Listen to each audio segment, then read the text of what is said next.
Los Salmos, la oración de Israel y de la Iglesia. Que la palabra de Cristo habite en ustedes con toda su riqueza, para que con toda sabiduría se enseñen y aconsejen unos a otros, y con un corazón agradecido canten a Dios salmos, himnos y cánticos inspirados.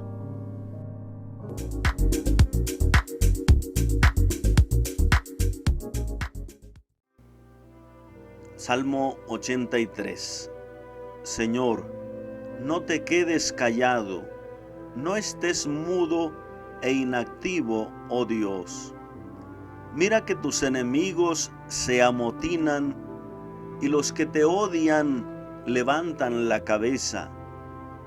Traman planes contra tu pueblo y conspiran contra tus protegidos.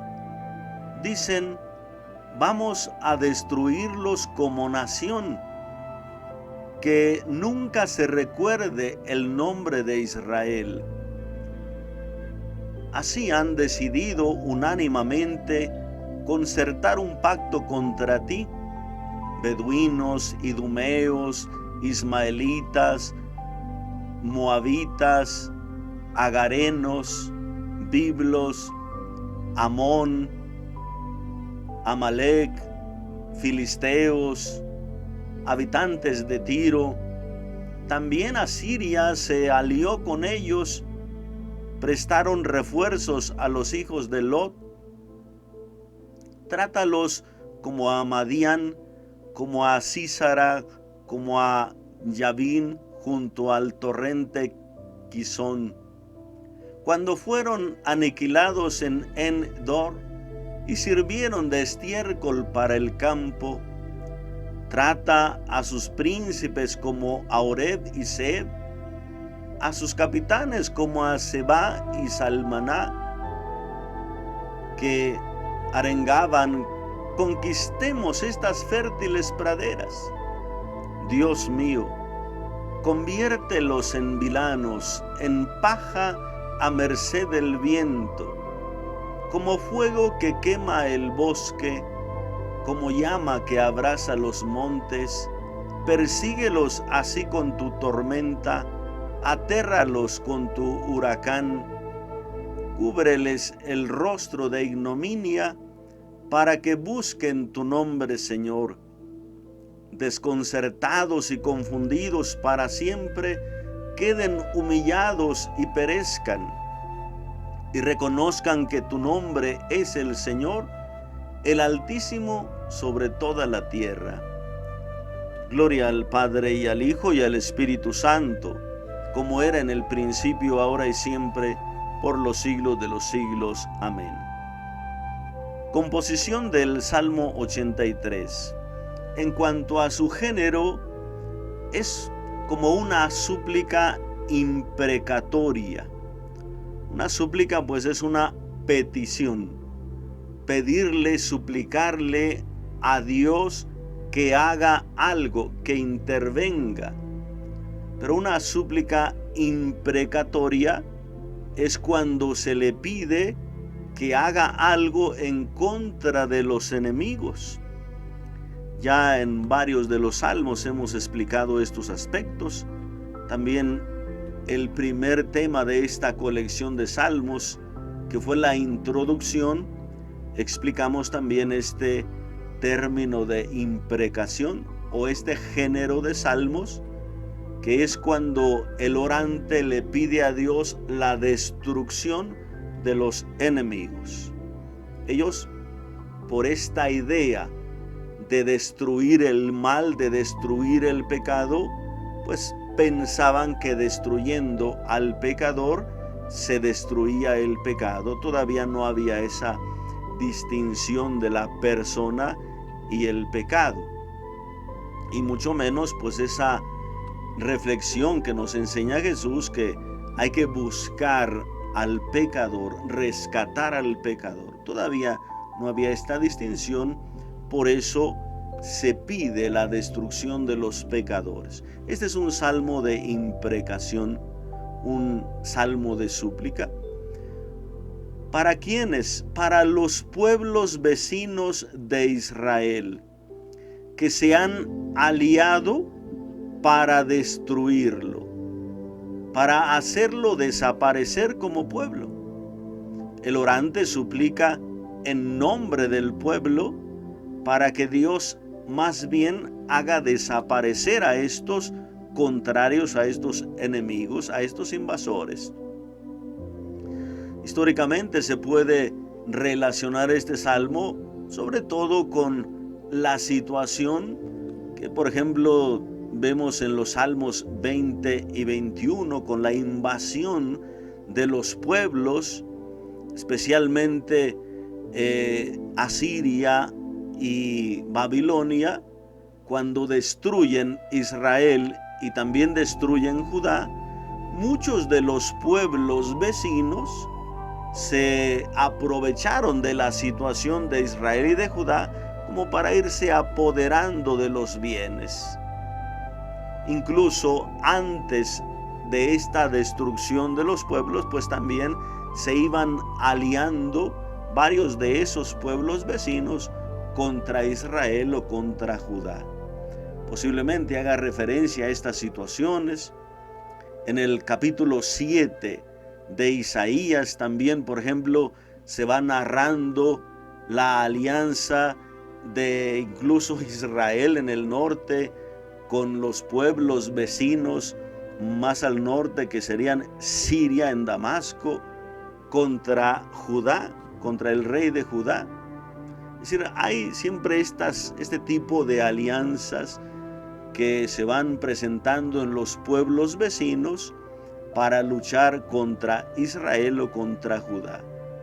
De alguna manera están siempre casi presentes los pueblos de Moab, los moabitas, Edom o edomitas, idumeos, y pues Moab. Contra el rey de Josafat se habla también de esa alianza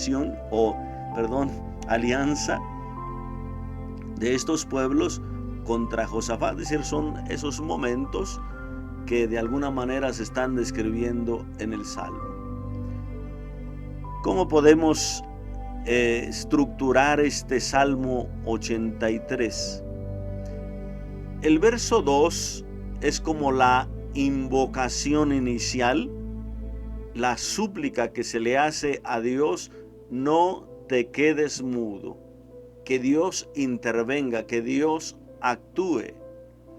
Luego, hay 4 momentos importantes en el Salmo. Los versos 3 al 5 presentan una descripción de los planes que tienen las naciones contra el pueblo de Dios. Se va describiendo qué quieren hacer de ellos qué quieren hacer contra el pueblo de Israel, versos 3 al 5. Luego, los versos del 6 al 9, se hace una mención de todos esos pueblos que son los que se han aliado o de alguna manera que a lo largo de la historia han estado queriendo destruir al pueblo de Israel. Luego, los versos 10 al 13, hay una petición de exterminar a esos pueblos, pero haciendo comparación con los pueblos antiguos, especialmente de la época de los jueces. Así como destruyó a los enemigos antiguos, que así lo haga ahora. Y los versos 14 al 19 presentan la descripción de los planes para destruir a esos pueblos. Los planes para acabar con ellos, por lo menos lo que le pide el orante a Dios que haga para acabar con esos pueblos. Vean esa parte esencial del Salmo, quitando la presentación que está en el verso 2, tenemos al inicio la descripción de cómo los pueblos quieren acabar con Israel, pero culmina el Salmo con la descripción de cómo el orante le pide a Dios que acabe con esos pueblos. Y en el centro, pues está siempre la mención de todos esos pueblos. Es una composición un poquito clara que podemos ver en este Salmo 83. Comentario. Verso 2. Señor, no te quedes callado, no estés mudo e inactivo, oh Dios. Este salmo en su composición, este versículo en su composición es un paralelismo sinonímico. Es decir, hay dos versos y en cada verso se expresa la misma idea, aunque con palabras diferentes. Y también un quiasmo. En algún momento he explicado esta composición. El quiasmo es que forma como una X. Por ejemplo, primero se menciona en el primer verso Señor. El vocativo se llama a Dios, Señor. Y luego la súplica, no estés callado. En el segundo verso, primero la súplica y luego el vocativo. No te quedes mudo o no estés mudo e inactivo, oh Dios. Vean, primero Dios y luego termina también con esa palabra Dios. Es interesante porque el salmo más o menos está así compuesto.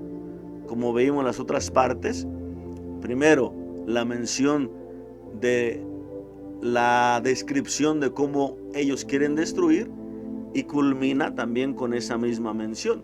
Así que esta estructura en forma de X, muy interesante aquí en este Salmo 82, que lo tenemos expresamente en el verso 2. Pero se repiten las ideas son las mismas con otras palabras. Señor, no estés callado, no estés mudo e inactivo, oh Dios. La misma idea. Callado e inactivo significa que Dios no actúa, no hace nada, deja las cosas como suceden. O digo, que pase lo que pase, ¿no? Dios como que duerme, Dios como que no oye, Dios como que se hace que no ve. Dios, entonces el salmista como que experimenta eso, por lo menos él experimenta eso, que Dios, el que es poderoso, el que puede todo, podría hacerlo. Pero hay varios momentos en que los orantes pues expresan su sentir o su experiencia como un silencio de Dios. También, por ejemplo, Isaías 62:6, Salmo 28:1, Salmo 35:22, Salmo 39:13, 109:1, se expresa esa idea como ellos por lo menos experimentan como si Dios no actuara. Versos 3 al 5, esa descripción de los planes de las naciones. Verso 3. Mira que tus enemigos se amotinan y los que te odian levantan la cabeza.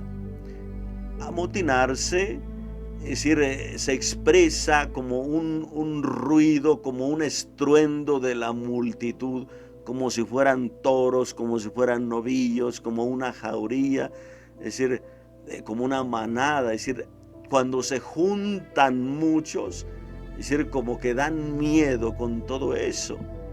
Isaías 17:12 al 14, Isaías 51:15, Jeremías 5:22, también lo escuchamos por ejemplo en el Salmo 46:4.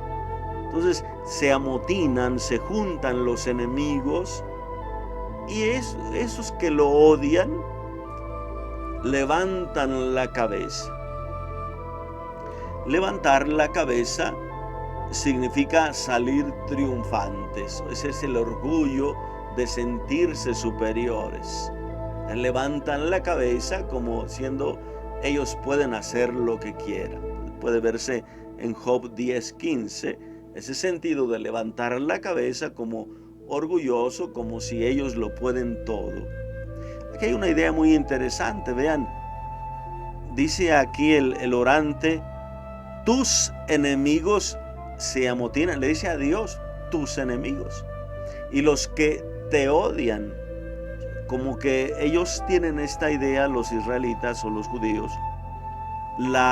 el odio o el sentimiento contra Israel también es el mismo hacia Dios, porque ellos de alguna manera se relacionan o relacionan con esa comunión del pueblo con Dios. Al ser el pueblo de Dios, si luchas contra el pueblo, luchas contra Dios. Si favoreces al pueblo, favoreces a Dios. Entonces, por eso lo dicen aquí en segunda persona, tus enemigos y te odian. Verso 4, traman planes contra tu pueblo y conspiran contra tus protegidos.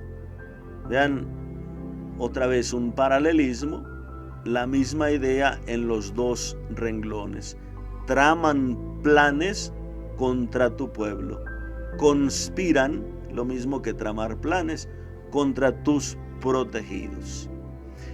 Los protegidos puede referirse a los que Él ama, a los que son cercanos a Dios, pero también a los que Dios cuida. Por ejemplo, el Salmo 27:5. Aunque una banda de insolentes trame contra mi vida, aunque se junte un ejército, yo estaré tranquilo. También el Salmo 31:5 expresa esta idea. Los protegidos, los que Dios cuida. Entonces, traman planes contra tu pueblo y tus protegidos. El verso 5, dicen, vamos a destruirlos como nación, que nunca se recuerde el nombre de Israel. Es decir, destruirlos es acabar con ellos. De alguna manera, no quieren que Israel continúe como nación, que continúe como pueblo de Dios, que no se recuerde el nombre de Israel, es decir, que no sea nombrado, que se borre su apellido. Es decir, son expresiones que utilizan para decir algo quedó ya truncado, algo quedó interrumpido, ya no hay más, que no exista más. Esa idea está, por ejemplo, en Éxodo 17:14, Deuteronomio 9:14, 25:19, segundo libro de Reyes 14:27, Jeremías 11:19, Eclesiastés 9:5, borrar de la memoria, que no se recuerde. Es decir, ellos traman una destrucción para siempre de Israel, se alían contra Israel. Versos 6 al 9 viene esa mención de los pueblos. Así han decidido unánimemente concertar un pacto contra ti. Los beduinos, idumeos, amalecitas, ismaelitas, moabitas, agarenos, biblos, Amón, Amalec, filisteos, habitantes de Tiro. También Asiria se alió con ellos, prestaron refuerzos a los hijos de Lot. Es decir, la invasión contra Israel, como hemos dicho anteriormente, es una lucha contra Dios, porque Dios es el protector, porque Dios es el garante, el cuidador de su pueblo. Entonces, luchar contra Él, pues es luchar contra Dios, es luchar contra el pueblo, es luchar contra Dios. ¿Quiénes son esos pueblos? Los beduinos se refiere sobre todo a los pastores. ¿Ven? Con los cercanos, muchas veces los pastores no se refieren aquí a un pueblo propiamente, porque eran de muchos lugares. Es decir, los pastores siempre andaban buscando los lugares más fértiles. Y entonces parece ser que ahí en la tierra donde se había establecido Israel, pues eran tierras fértiles. Se va a mencionar más adelante en el Salmo. Entonces, pastores, miembros de muchos pueblos, pero que andan buscando esos lugares fértiles donde ya está Israel, lo mismo que Israel había hecho anteriormente con los demás pueblos. Pero hay una lucha constante contra los pastores por los lugares fértiles. Los idumeos, es decir, los de Edom, todos esos pueblos cercanos a Israel. Ismaelitas, acuérdense, los hijos de Ismael, los descendientes de Ismael, de la esclava Agar, la esclava de Sara, que son los ismaelitas, descendientes de Ismael. Los moabitas, es decir, los moabitas son descendientes de Lot. Comentamos enseguida. Son descendientes de las hijas de Lot. Agarenos, parece ser que se refiere a los hijos de Agar, los agarenos. Posiblemente se refiera a los egipcios. Agar, por ejemplo, era egipcia. Entonces los agarenos posiblemente se refiera a Egipto. Hay algunos comentaristas que hacen referencia que se refiere a los hijos de Ismael. Es decir, porque Ismael es el hijo de Agar. Entonces puede ser los descendientes de Ismael. Bien, agarenos puede ser descendientes de Ismael, aunque ya se han mencionado los ismaelitas. De todas maneras, puede ser también que se refiera a los egipcios de donde era Agar, es decir, en relación con Ismael y Agar. Biblos es otro nombre que se le da a Sidón, es decir, la parte norte, puertos del Mediterráneo, es decir, importantes hacia el norte estaba Tiro y Sidón. Entonces aquí se le llama Biblos a Sidón. Amón, también de los descendientes de Lot. Amalek, los amalecitas que estaban hacia el sur. Los filisteos, pues aquellos enemigos constantes en los tiempos de los jueces. Habitantes de Tiro, es decir, estos puertos importantes que ya hemos mencionado, Tiro y Sidón, en el Mediterráneo hacia el norte. Y luego dice, Asiria también se alió, es decir, a los hijos de Lot. ¿Quiénes son los hijos de Lot? Ya hemos mencionado, los moabitas y amonitas. ¿Por qué en Israel, en Judá, no querían a los moabitas o amonitas? O sea, ¿cuál era la situación también con ellos? Pues ellos en la descripción, por ejemplo, del Génesis, después del diluvio, pues ahí Lot prácticamente se había quedado solo con su familia, con sus hijas, su esposa y sus yernos. Entonces, para reproducirse, las hijas de Lot emborracharon a su padre y pues ya tuvieron relaciones con él. Entonces son hijos incestuosos. Entonces los israelitas y los judíos consideraban así a los moabitas y amonitas, descendientes de Lot o de las hijas de Lot, como pues nacidos de este pecado, nacidos de esta forma, del incesto. Por lo tanto, como paganos propiamente. Se puede leer en Génesis 19 esta situación de las hijas de Lot. Entonces, Asiria también se unió a los moabitas y amonitas, es decir, a los hijos de Lot. Pero todo ese tipo de pueblos que rodeaban a Israel son los que constantemente estuvieron contra Israel. Posiblemente hemos recordado al inicio algunos momentos específicos donde hay algunas alianzas contra Israel, pero posiblemente también el orante de este salmo hace como una recopilación de toda la historia de Israel, es decir, que en algún momento estuvieron luchando contra un pueblo, en otro momento contra otro pueblo, después contra otros pueblos, y así en toda la historia estuvieron siempre luchando, y los pueblos vecinos, los pueblos de alrededor, siempre tratando de destruir a Israel. Como que hace el orante una recopilación de toda la historia y los presenta aquí como todos los enemigos de Israel. Versos 10 al 13, la petición de exterminio como lo hizo Dios con los pueblos antiguos. Verso 10, trátalos como a Madián, como a Sísara, como a Yavín, junto al torrente Quizón. Verso 11, cuando fueron aniquilados en Endor y sirvieron de estiércol para el campo.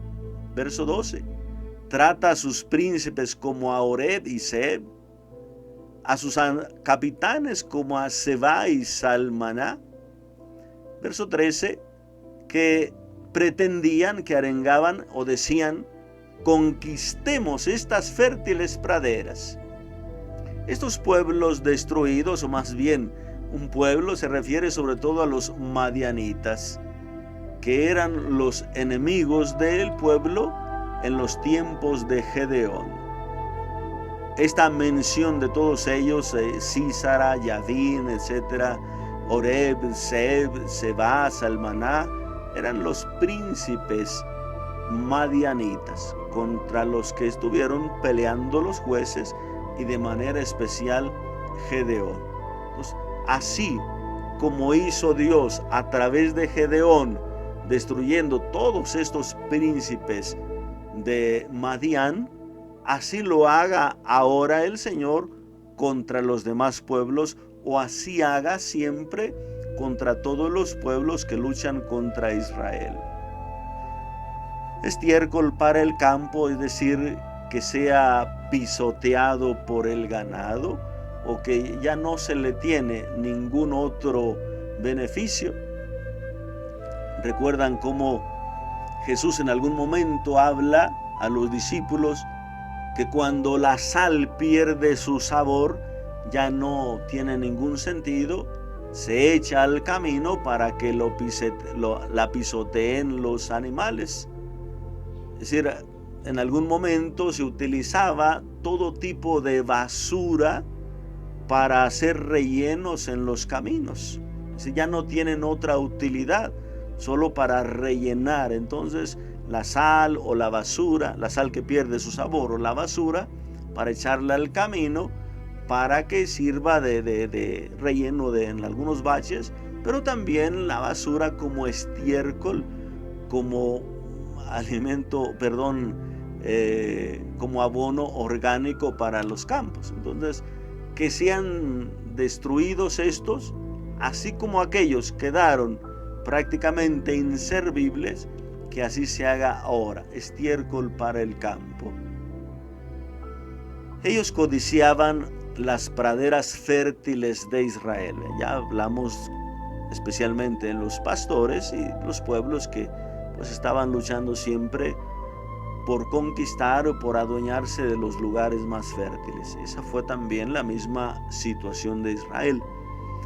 Esa lucha constante, incluso el hecho de querer conquistar la tierra o establecerse en la tierra que ellos llamaban prometida, era ese aspecto de estar buscando los lugares más fértiles, especialmente en todo el borde del Jordán. Y toda esa parte era una zona fértil que se le llama, toda esa zona le llaman como una luna fértil, desde toda la zona de los ríos, de Éufrates y todo esto, desde Babilonia hasta Siria y abajo Israel, toda esa parte entre el Jordán y el Mediterráneo, era una zona muy fértil, entonces siempre codiciada por los pueblos para sus ganados. 14 al 19, la descripción o los planes que tiene el salmista para los enemigos. 14, Dios mío, conviértelos en vilanos, en paja a merced del viento. Conviértelos en vilanos y paja, o sea, se refiere como a tipo de remolino. El vilano es como remolino, como esas nubes que se mueven, que llevan el viento. Entonces, hazlos como remolino, como paja, es decir, que no quede nada. Conviértelos así. Como fuego que quema el bosque, verso 15. Como llama que abraza los montes. Es decir, varias imágenes de destrucción.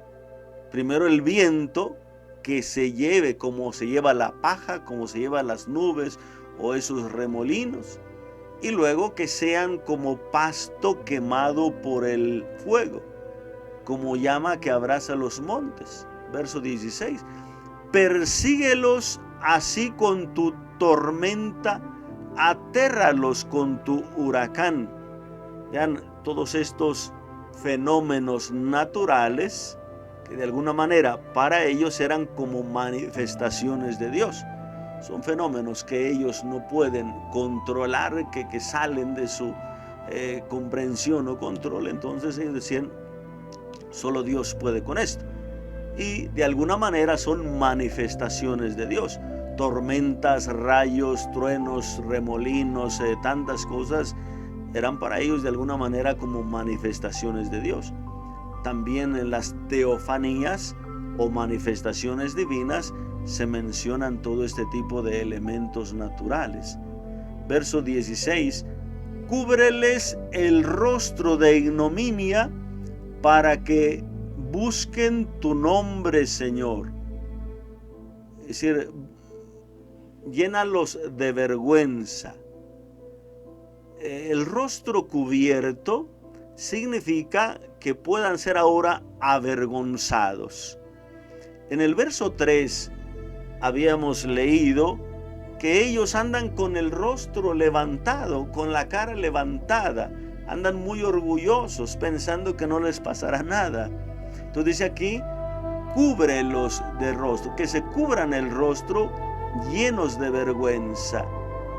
Podemos ver también el Salmo 21 como hace esta mención de esa, que queden avergonzados, desconcertados, confundidos para siempre, queden humillados y perezcan, verso 19, y reconozcan que tu nombre es el Señor, el Altísimo sobre toda la tierra. ¿Cuál es la finalidad de que ellos sean destruidos, que sean arrebatados, que sean arrasados? Vean el viento, el fuego que quema y luego tormenta para que acabe hasta con las cenizas. Dice, ¿cuál es la finalidad? Para que ellos reconozcan tu nombre y para que te busquen. Hay dos ideas fundamentales de este aspecto. Hay momentos en que se dice, manifiéstate Dios así con tu fuerza a los pueblos paganos para que te reconozcan, para que te busquen, pero con un sentido de conversión, para que Dios sea el rey de todo el mundo, para que los pueblos paganos puedan reconocer a Dios también como su dueño, como su Señor, como un sentido de conversión. Pero hay otros momentos en que se pide a Dios, trátalos de esa manera, con tu fuerza, con tu poder, para que ellos sepan que no hay otro Dios y queden avergonzados, es decir, no con sentido de conversión, sino de fracaso.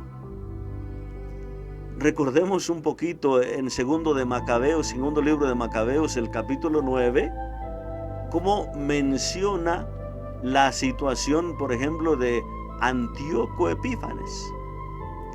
Antíoco, que había sido aquel que se había enfrentado con Israel, que arrasó el templo, que se llevó todos los objetos sagrados.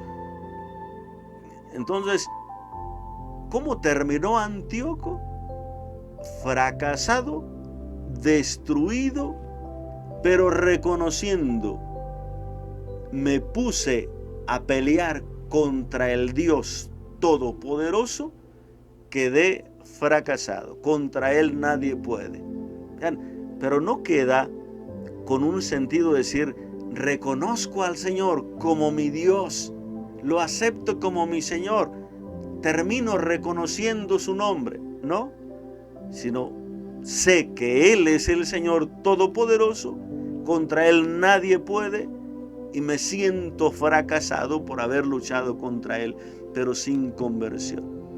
Entonces, lo más propio de este salmo es que es esta segunda idea que se expresa, que los enemigos queden avergonzados reconociendo que fracasaron por haberse puesto a pelear contra Dios. Por lo menos parece ser que esta es la idea fundamental de este salmo. Pues hay pueblos que se han aliado, o por lo menos que a lo largo de la historia han luchado contra Israel, y los orantes, los salmistas piden a Dios que intervenga destruyéndolos.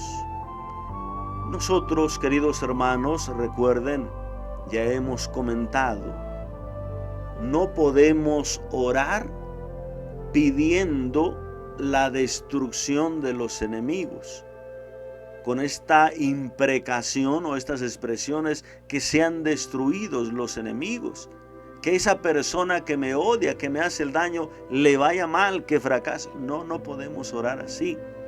Nosotros debemos entender estos salmos a la luz del Nuevo Testamento, incluso recordando aquellas palabras que ya desde el profeta Ezequiel se habían mencionado. Dios no quiere la muerte del pecador, sino que se arrepienta y viva. Y Jesús dijo, yo he venido a buscar lo que se había perdido. No son los sanos los que necesitan del médico, sino los enfermos. Entonces hay que distinguir nosotros. Hacemos una lucha, un esfuerzo contra el pecado, contra el mal, contra la injusticia, contra todo tipo de daño. Hay que pelear contra eso. Pero respetar a la persona, amar a la persona, buscar la salvación de la persona, y no con esas actitudes de desprecio, de rechazo a la persona. No, hay que aprender a distinguir. Padre, es que yo corrí a mi hija porque se embarazó, o la corrí de la casa porque hizo esto. La hija no tiene a dónde ir, se va a endeudar económicamente, se va a seguir exponiendo a otras cosas. O sea, tú distingue. Una cosa es tu hija, tu hijo, la persona, ama a la persona, busca su bien, habla fuerte y claro, no acepto ese pecado, no acepto esa situación, no acepto esto, es malo lo que hiciste, pero a ti como persona te acepto, te apoyo y aquí estoy para lo que necesites. Es decir, a veces no distinguimos, como que ya por un pecado pues ya rechazamos a la persona. Entonces hay que entender estas expresiones, estos salmos, también a la luz del Nuevo Testamento. Incluso estos días estamos terminando de leer el Sermón del Monte de Jesús y termina con esta idea: amen a sus enemigos, hagan el bien a los que les hacen daño, oren por los que los persiguen, por los que los calumnian. Es decir, hagan el bien a todos, porque somos hijos de Dios y Dios hace el bien a todos. Pidámosle que nuestra lucha sea contra el pecado, contra el mal, pero que sepamos apoyarnos como personas y buscar el bien de todos. Que Dios les bendiga abundantemente, en el nombre del Padre, y del Hijo, y del Espíritu Santo. Amén. Hasta la próxima, hermanos. Si te gustó este video, dale like, suscríbete y activa la campana.